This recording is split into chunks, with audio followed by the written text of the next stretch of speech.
નારદ, ઋભુ, હંસ, અરુણી અને યતિ બ્રહ્માજીના નૈષ્ટિક બ્રહ્મચારી પુત્રો છે. આમાંથી એક અને મહા વંશાનું ચરિત્રનું જે શિરમોળ છે એવા ભગવાન મનુ. મેં આપને મનુની વંશાવલી સંભળાવી. એમાં મહારાજ મનુને 3 દીકરીઓ અને 2 દીકરા હતા. એમાંથી મોટા દીકરાનું નામ ઉત્તાનપાદ અને નાનાનું નામ પ્રિયવ્રત હતું.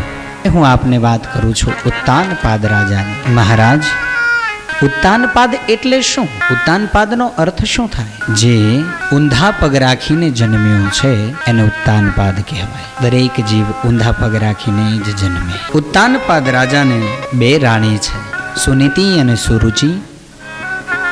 બંને થકી એક પુત્ર છે. સુરુચિના દીકરાનું નામ ઉત્તમ છે અને સુનીતિના દીકરાનું નામ ધ્રુવ છે. દરેક જીવને 2 રાણીઓમાંથી એક માનીતી હોય અને એક અણમાનીતી હોય. નીતિ પ્રમાણે ચાલવું કોઈને ગમતું નથી, એટલે સુનીતિ છે એ થોડી અણમાનીતી છે. અને પોતાની મરજી પ્રમાણે પોતે ન ચાલતો હોય પણ બીજાને ચલાવવા પ્રયત્ન કરે. મને ગમતું હોય એ મને તો ગમતું હોય, પણ હું એવો આગ્રહ રાખું કે બીજા પણ આમ જ કરે અને બીજા મારું કહ્યું કરે એ મને બહુ ગમે, એટલે સુરુચિ. ધ્રુવ શબ્દનો અર્થ થાય સ્થિરતા, સ્થિર, જે ડગે નહીં એવું. એક દિવસ રાજા ઉત્તાનપાદ સુરુચિના પુત્ર ઉત્તમને ખોળામાં બેસાડીને લાડ કરી રહ્યા હતા. તે જ સમયે ધ્રુવને પણ ખોળામાં બેસવાની ઈચ્છા થઈ છે. અને જ્યાં મહારાજ ઉત્તાનપાદ ધ્રુવજીને ઉચકીને ખોળામાં બેસાડવા જાય, સુરુચિએ રાડ પાડી અને એના અવાજમાં ગર્વ હતો, એના અવાજમાં અભિમાન હતો. માનીતી હું અને સુનીતિનો દીકરો મહારાજના ખોળામાં બેસે? ધ્રુવ, ઊભો રહી જા.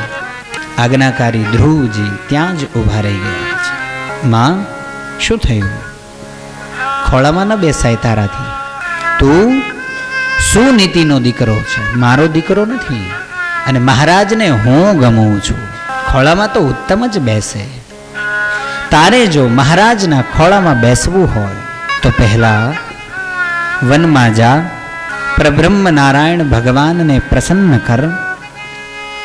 એની પાસેથી વરદાન માગ કે મારી કુખેથી તને જન્મ મળે તો એ અધિકાર તને મળે ખોળામાં બેસવાનો. નાનું 5 વર્ષનું બાળક માનો થોડો મોટો અવાજ સાંભળીને રડવા લાગ્યું છે. અને રડતો રડતો ધ્રુવ પોતાની માની પાસે પહોંચ્યો છે.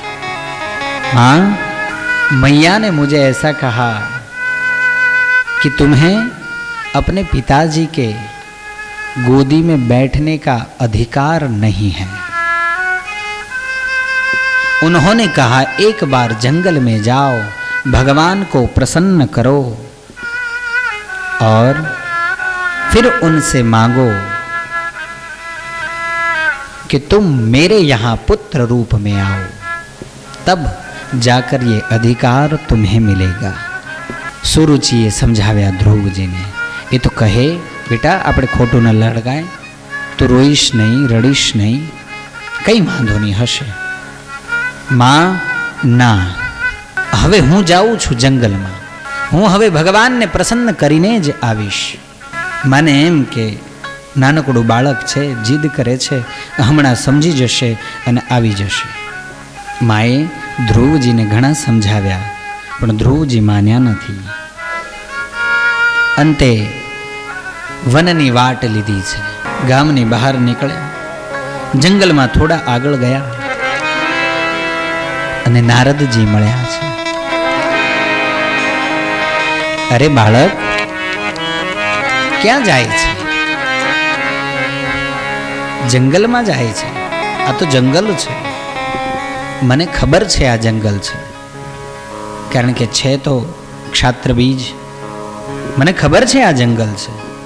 તો બાળક તને એ પણ ખબર હશે કે આમાં જંગલી જાનવરો હોય, સિંહ, હસ્તી, વ્યાઘ્ર, એ તને મારી નાખશે. મને ન મારી શકે. મારે તો ભગવાનને મળવું છે, મારે ભગવાનનું આરાધન કરવું છે. નારદજીએ ઘણી બધી લાલચ આપી છે, ધ્રુવજી માન્યા નથી. ધ્રુવજીએ કહ્યું, મારે જંગલમાં જવું છે, ભગવાનને પ્રસન્ન કરવા છે અને વરદાન માગવું છે કે હું મારી જે મોટી માં છે એના ત્યાં દીકરો થઈને આવું, એટલે મને મારા પિતાશ્રીના ખોળામાં બેસવાનું મળે. ધ્રુવજીની આ દશા જોઈ અને નારદજીએ કહ્યું, જીવ અધિકારી છે, ભલે બાળક છે પણ અધિકારી છે. બેટા ભલે જા, પણ હું તને જે કહું છું એ યાદ રાખજે. નારદ જેવા જેના ગુરુ હોય એનો પછી કોણ વાળ વાંકો કરી શકે? અને નારદજીએ કાનની અંદર ફૂંક મારી છે, સદગુરુ બન્યા છે નારદજી. અને એક જ વારમાં ધ્રુવજીના ચિત્તની અંદર એ મંત્ર બેસી ગયો છે. અને ધ્રુવજીએ રટણ શરૂ કર્યું છે અને જંગલમાં ચાલવા માંડ્યું છે. ઓમ નમો ભગવતે વાસુદેવાય, ઓમ નમો ભગવતે વાસુદેવાય, ઓમ નમો ભગવતે વાસુદેવાય. આ મંત્રનો જાપ કરતા કરતા ધ્રુવજી બોરડીના વનની વચ્ચે પહોંચ્યા છે. એક બોરડીનું વન બદ્રિકાશ્રમમાં છે, જ્યાં હાલ ભગવાન નરનારાયણ બિરાજે છે, જ્યાં ખંડના ઈષ્ટદેવ છે. અને એક બોરડીનું વન મધુવનમાં છે. ધ્રુવજી મધુવનમાં પહોંચ્યા છે. ધ્રુવજીએ બે હાથ જોડ્યા છે. હવે તો બધું જ્ઞાન થયું છે. હાથ જોડીને ધ્રુવજી ઉભા રહ્યા છે. પ્રભુએ કહ્યું, અહો, કેમ આટલું બધું કઠણ તપ કરવાનું કોઈ કારણ? બસ પ્રભુ, તમને મળવું હતું, મારે તમને મળવું હતું, મારે તમને જોવા હતા. હવે એવું ન કહેવાય કે મારી અપરમાં સુનીતિ, સુરુચિ એણે મને આવું કહ્યું હતું. ધ્રુવજીએ ભગવાનના દર્શન કરતા કરતા પોતાની અપરમાને યાદ કરી છે. અહો, મારી અપરમાં કેટલી સારી છે કે એના લીધે આજ મને આ પરમ પુરુષનું, ભગવાનનું દર્શન થયું છે. ભગવાને કહ્યું, બેટા ધ્રુવ, માંગો. શું માંગવું છે? પાંચજન્યનો સ્પર્શ થયો છે, ભગવાનનો શંખ જેના ગાલે અડે, હવે કોઈના દીકરા થવાનું માંગે નહીં. અને ધ્રુવજીએ કહ્યું, બસ પ્રભુ, હવે આવ્યા છો તો સાથે લઈ જાઓ, હવે અહીંયા રહેવું નથી.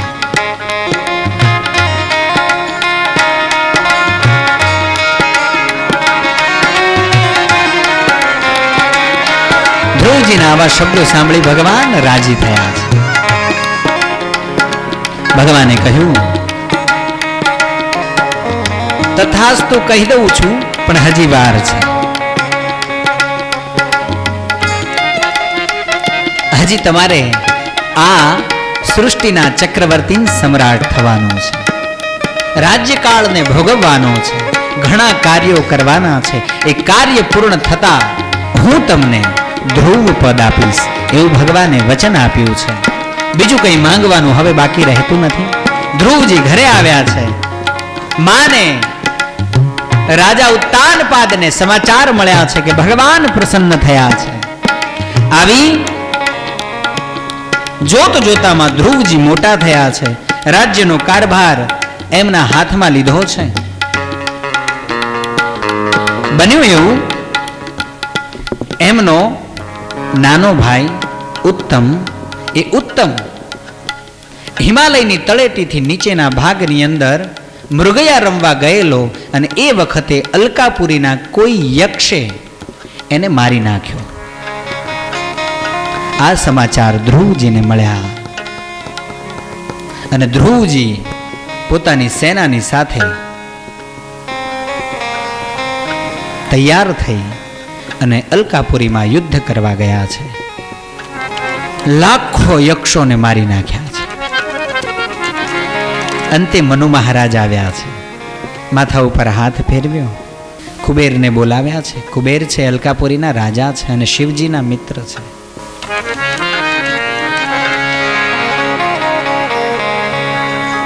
મનુ મહારાજે કહ્યું, અરે બેટા, આ શું કરી રહ્યો છે તું? આટલી બધી હત્યા? ભાન થયું, ઓહો, બસ હવે મારે આ રાજ્ય ભોગવવું નથી. 36,000 વર્ષ સુધી ધ્રુવજીએ રાજ્ય ભોગવ્યું. ઉત્તમના મૃત્યુનો બદલો લીધો. મનુ મહારાજના સમજાવવાથી હથિયાર નીચે મૂક્યા. પ્રભુને પ્રાર્થના કરી, પ્રભુ કૃપા કરો.